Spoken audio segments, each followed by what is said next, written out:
சரஸ்வதி பூஜை Vijayadashami mini vlog தான் இது. நமக்கு நல்ல அறிவையும் வாக்கையும் கொடுக்குறவங்க சரஸ்வதி, நல்ல எண்ணத்தையும் ஒழுக்கத்தையும் கொடுக்குறவங்க சரஸ்வதி. அவங்களுக்கு நான் இன்றைக்கி எங்கள் வீட்டில் என்ன நைவேத்தியம் அப்படின்னா, அரிசி பருப்பு போட்டு பாலிலேயே வேக வச்சு அக்கார வடிசல்.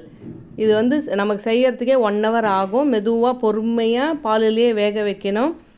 அவ்வளோ நல்ல டேஸ்ட்டாக இருக்கும். நல்ல கெட்டியான தயிர் சாதம், வெள்ளை கொண்டக்கடலை சுண்டல். இதுதான் இன்றைக்கி சரஸ்வதிக்கு ரொம்ப பிடித்தமான நைவேத்தியம். விஜயதசமிக்கு நாங்கள் காலையிலேயே கோயிலுக்கு கிளம்பிட்டோம். ஒரு 7 மணிக்கெல்லாம் கருமாரி அம்மன், திருவேற்காடு கருமாரி அம்மன் கோவிலுக்கு போயிருக்கோம்.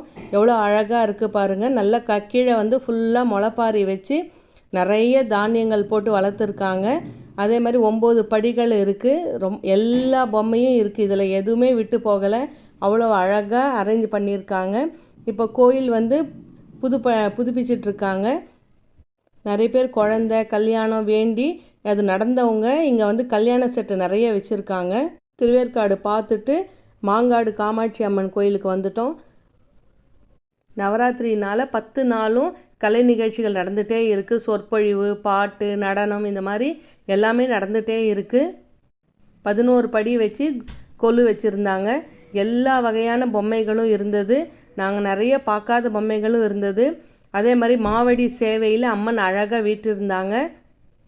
இந்த 10 நாளும் நிறைய அம்மன் அலங்காரங்களை பார்த்தோம், பிரசாதங்களை பார்த்தோம். இன்றைக்கி 2 கோயில்களையும் பார்த்துருக்கோம். உங்களுக்கு இந்த 2 நாள் எப்படி இருந்தது, நீங்கள் எங்கே போனீங்க அப்படின்றது எனக்கு கமெண்ட் பண்ணுங்கள்.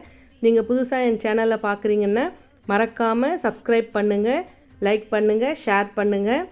நம்ம அடுத்த வீடியோவில் பார்க்கலாம்.